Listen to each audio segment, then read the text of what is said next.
Welcome back to Plague Scythe Studios, everyone. Ryan here, returning with the fan favorite Marshall Valvestate Model 8100 to emulate some good old-fashioned, family-friendly, red-blooded American wholesome death metal tones and nu metal tones, to be fair.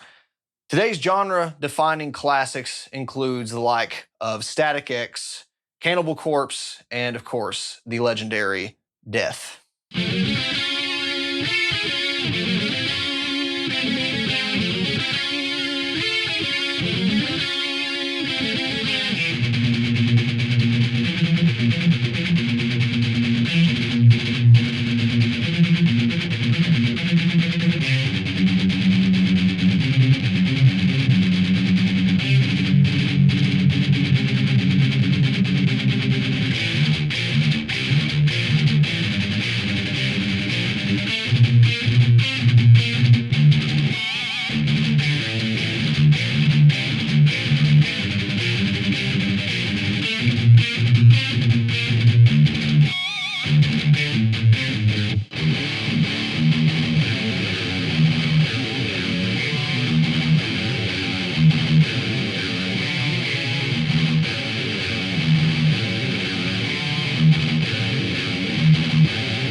The 8100 is a bit of a special amplifier, and I hope to some extent this tone engineer is as a result. It was quite an undertaking to coalesce all my favorite Valvestate tones into a somewhat succinct single video, because I could have gone all day with this kind of stuff, and I didn't want it to carry over into two parts without some sort of other gimmick, shall we say, for the B-side, which is in the works, by the way. So I certainly didn't cover every imaginable Valvestate tone out there, and certainly not all the recorded ones, but I managed to at least hit my personal highlights. Like other tone engineers, you're going to see a lot of the same sort of EQ and speaker cab and microphone techniques and all the stuff that I would normally use to go after these individual tones. But there is an interesting aspect about the Valvestate in that it's certainly not a one-trick pony, as I've demonstrated before, but it oftentimes gets kind of typecast into certain roles, and we'll see that today. And as a result, to achieve those sometimes subtle differences you hear even within the same band's discography, had to kind of go outside just the amplifier and certainly a single matching cabinet to achieve some of those things. So we're really going to be placing a heavy emphasis on basically everything but the amplifier, because the Valvestate just kicks ass for that sound that you no doubt know we're going for. So you're going to see the speaker cabinet, even the speaker selection swap out a couple of times. One mainstay you're going to see the entire video is the good old-fashioned SM57. That probably shouldn't come as a major surprise, as the era of heavy metal we're covering here has a fairly stripped down production compared to a lot of the albums we hear today, which is part of the charm, and of course a big mid scoop at the desk, but we'll get into that as we touch on each individual tone.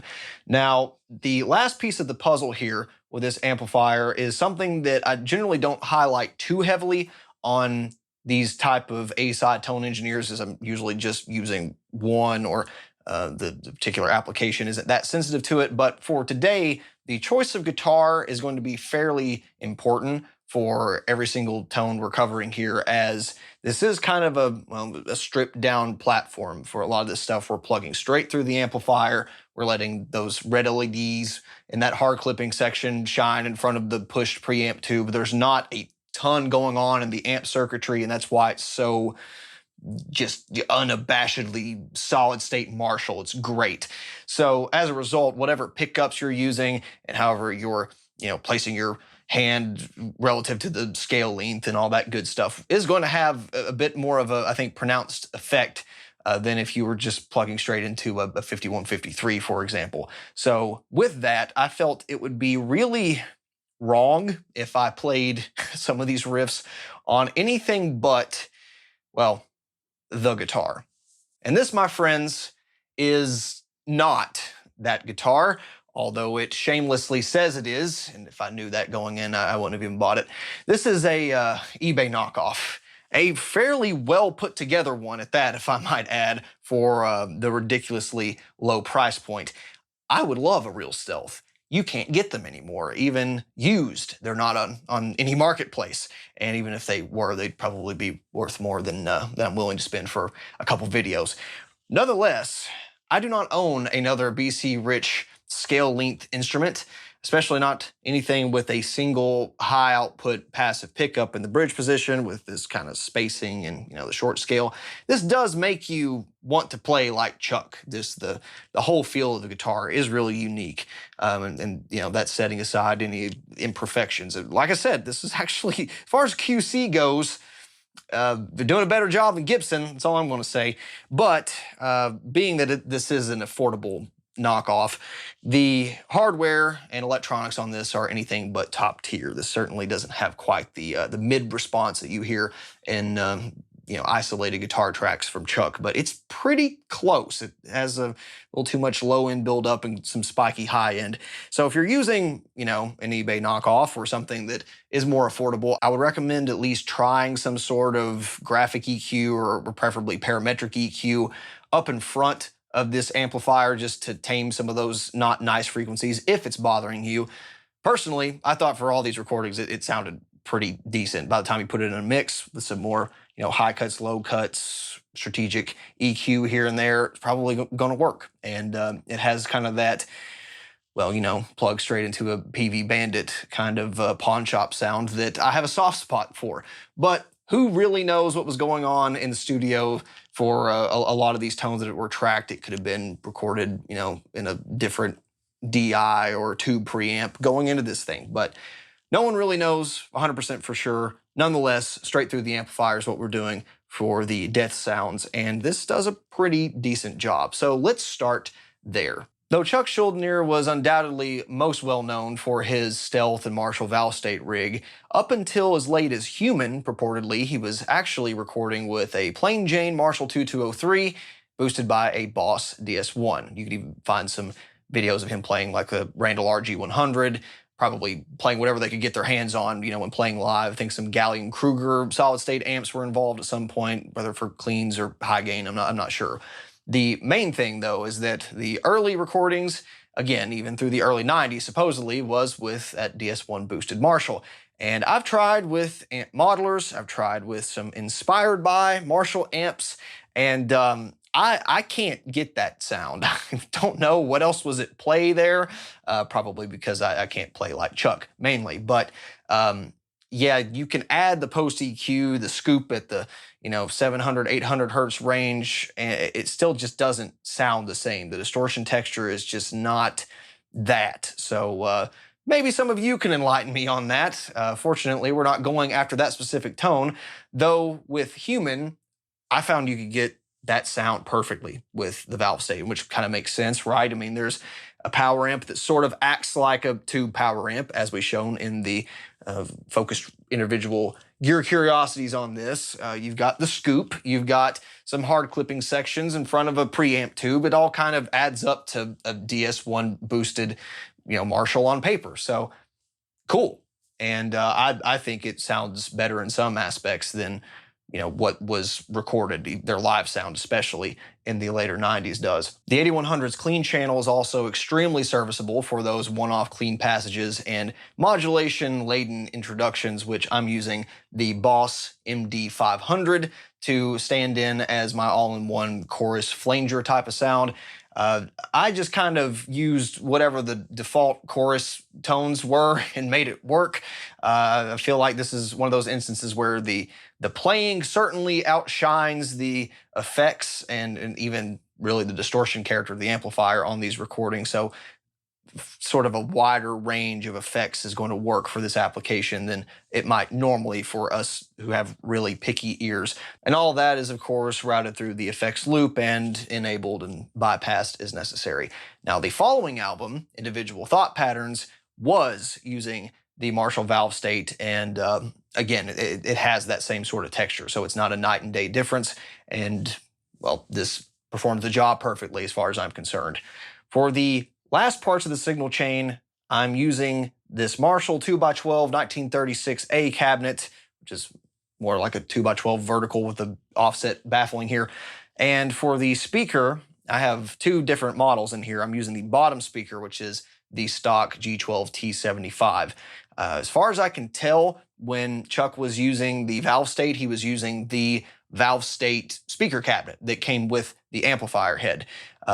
Opening those up, you would find an kind of unlabeled white back G12T, which, as far as I can tell, based on the research I could do, is basically a bigger brother to the G12T75, outputting up to 100 watts each. So it seems to be kind of like a higher headroom version, which is weird because the K100 already is sort of a higher headroom G12T75, so maybe that's like a missing link, stepping stone between those two models. But from what I can tell, it's probably going to sound pretty close to that. So, add some high or low frequency content as needed, change your microphone positioning, and, well, it's probably going to sound very similar to a regular Marshall, 1960A cabinet.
Within a year of Death's monumental individual thought patterns, a little band called Prong released 1994's Cleansing, featuring Tommy Victor on vocals and guitars, playing through, you guessed it, the Valvestate 8100. Huge shout out to the YouTube commenter who let me in on that little fact. Did not know that. Really cool.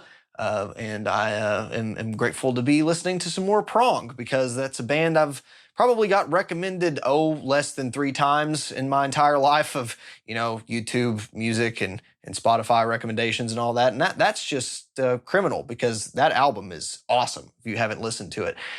So really cool to know that the Valvestate contributed to kind of that era of the band. And it gives us a glimpse into something a little different, into something that was coming in the later years. Not quite nu metal yet when it comes to Prong, but you can certainly hear some of the, the grooves, the riffs that you can almost dance to. And hearing this in a more stripped down production with just kind of a vintage guitar plugged straight into this thing, well, it has a different vibe altogether. One that is still unmistakably Valvestate when you hear it, but is totally different. Kind of like comparing, Meshuggah's dual rectifiers to Korn's dual rectifiers. You hear it, but used in a totally different way. And I think it's awesome.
1994 continued to be a huge year for metalheads with Cannibal Corpse's The Bleeding, the final album featuring Chris Barnes on vocals, and probably my favorite Chris Barnes era album out of Cannibal Corpse. Certainly my favorite Chris Barnes era lineup with Rob Barrett on guitar, of course now longtime Cannibal Corpse guitarist at this point.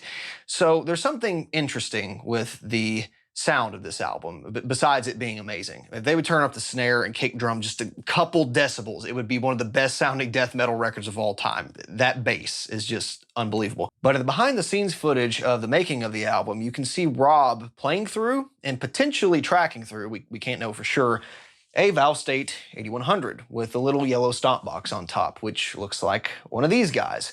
Now this is fascinating to me for a few reasons. One, it's not like they were complete strangers to Marshall amps, that you could see them in their backline in some live shows.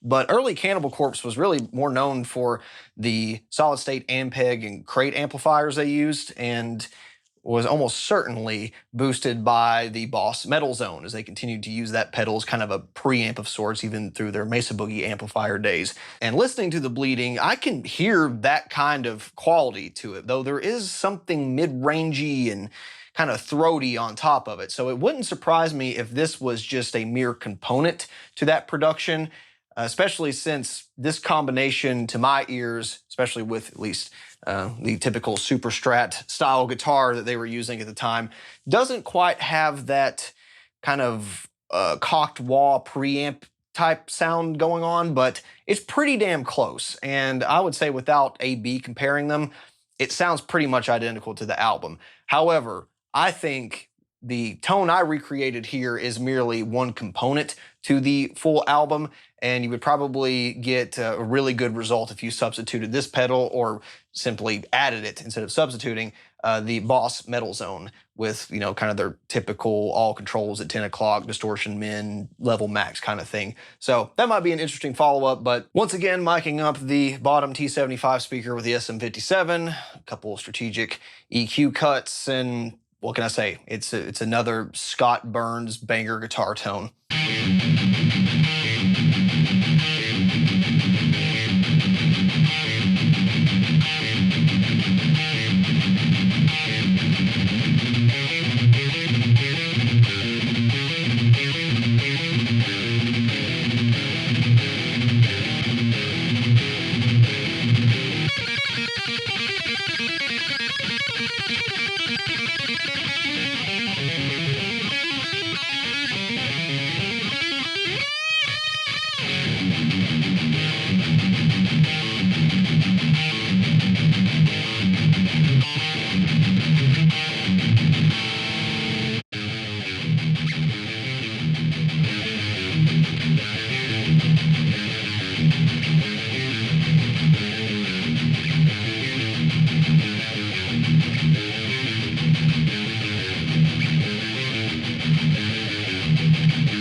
Death's final two albums diverge ever so slightly in both the songwriting and production departments, even though I love them equally to all their 90s albums. But as a result, I had to take a slight change in strategy to get a sound that was closer. First off, no more super overdrive. We don't need that for the rest of the video. But for the speaker, I found that the greenback loaded up top just hit the spot far quicker, far better than the T75 did. Possibly because they were experimenting with different cabinets and maybe even speakers in the studio, but whatever, you know, it could be preamps in there, it could be just drastically different EQ controls. It got me closer to the source tone though. Play with angle a little bit, ta-da, it sounded pretty close to both of the albums. The contour control and even all the EQ controls for that matter are in more conservative positions as time went on. For the Death albums, it's like they remembered what mids were. Of course, you can cut some mids very strategically, and you know, we're still doing that in the post EQ you're seeing. But for the most part, the amp controls get a little bit more neutral. It sounds a little bit more, you know, classic metal. And I think this stock greenback speaker certainly helped me to get there a little more efficiently. Though if you have the full 4x12 Valvestate cabinet, I have no doubt you'll be able to get that sort of sound, especially if you're willing to, you know, throw on a couple passes of EQ after the fact to smooth some things out.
By the time The Sound of Perseverance was released in 1998, nu metal was practically in full swing, with a certain Evil Disco branded band bringing out their own flavor of nu metal in 1999 with Wisconsin Death Trip from Static X. This is one such tone that I halfway demonstrated on the previous video on this amplifier, but kind of with the wrong setup, so to speak, as Wayne Static preferred Gibson scale length guitars with, once again, high output passive pickups, going through a Valvestate and more typical Marshall 1960A style cabinet with vintage 30s, as mid to late 90s were once again in the full swing of V30 territory. So I ditched this cabinet altogether and mic'd up the vintage 30 side of the Jet City 2x12 I have behind me.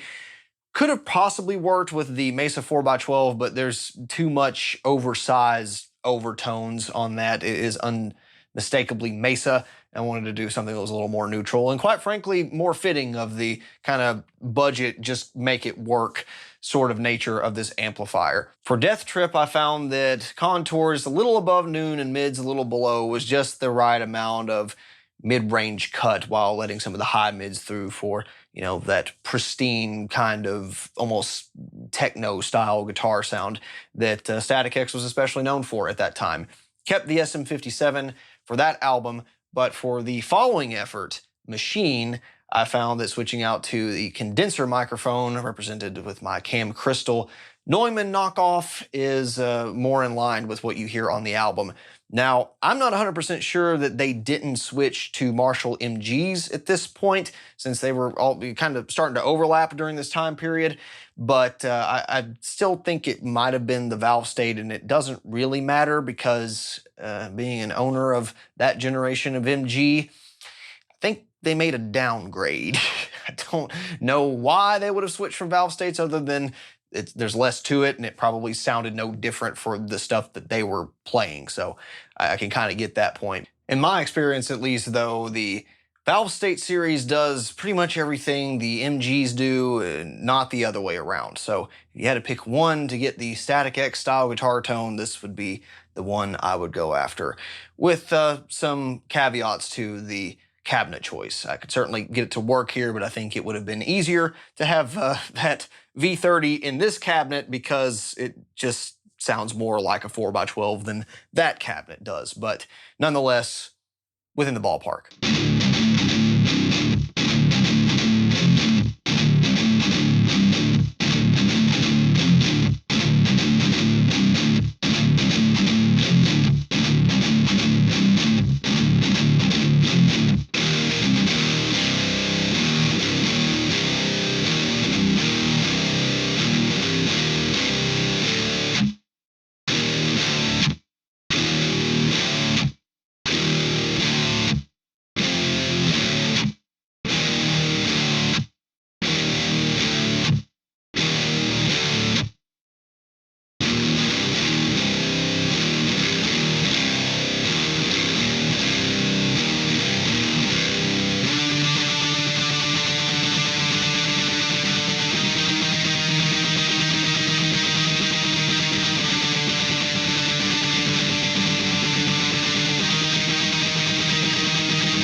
Now, for many of you watching, you might think, well, that's it, right? The Valvestate's reign was the early 90s to early 2000s at best, with digital modeling on the up and up, and of course, dual rectifiers and 5150s taking over from there. But you'd be wrong, because there's at least one more, there's actually several more, but one more semi-iconic usage of the Valvestate. Supposedly. We'll have to, once again take the word of mouth on this one, as Dino Cazares reported that he was actually using the classic 8100 as a rhythm guitar amplifier on Divine Heresy's Bleed the Fifth. Supposedly it was blended with some other amplifiers as well, which would not shock me at all. But the leads and some of the effects duties were even pulled off with the venerable Pod Pro, which is, again, a match made in heaven, right? But even without all those other amplifiers involved, it kind of has that sound. You push this with, something different than all these other bands were doing, and you get something that is a lot more contemporary than you think would be capable from this amplifier. Up until this point, it's all been kind of loud, passive pickups. Maybe a boost pedal every now and again, but for the most part, that's what bands were using. But then you get this guitarist like Dino, who at the time is more into this kind of sculpted, pristine, high output, a little more compressed, Seymour Duncan blackout style pickups. And it kind of has another almost tube-like gain stage quality in front of it, where it doesn't really sound like a Valvestate, at least not the typical sounds that we associate with it. Once again, this is an instance where I would have liked to had the V30 in here. I wasn't going to go through all that effort just for one video, and it still sounds good, I think, with the cam crystal there. But if you're looking for, something different out of a Valvestate, I think swapping, pickups around, using different guitars in general, or even boosts, whether it's a clean boost or, your typical soft clipper up front, it really melds well with this amplifier. It is just a really versatile platform in that way, and it still sounds like a nice hot rodded Marshall at the end of the day.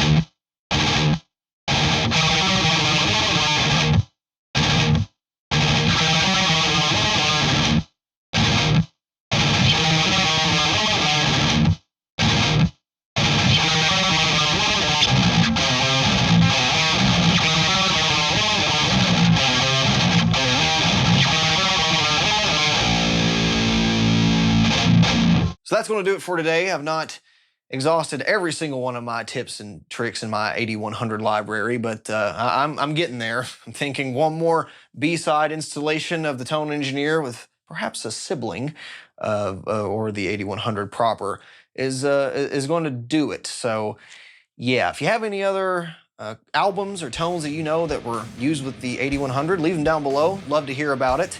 And with that, I suppose, be gone. That's it. Go home. Thanks so much for watching. I'll read your comments below, and we'll see you next time. Bye.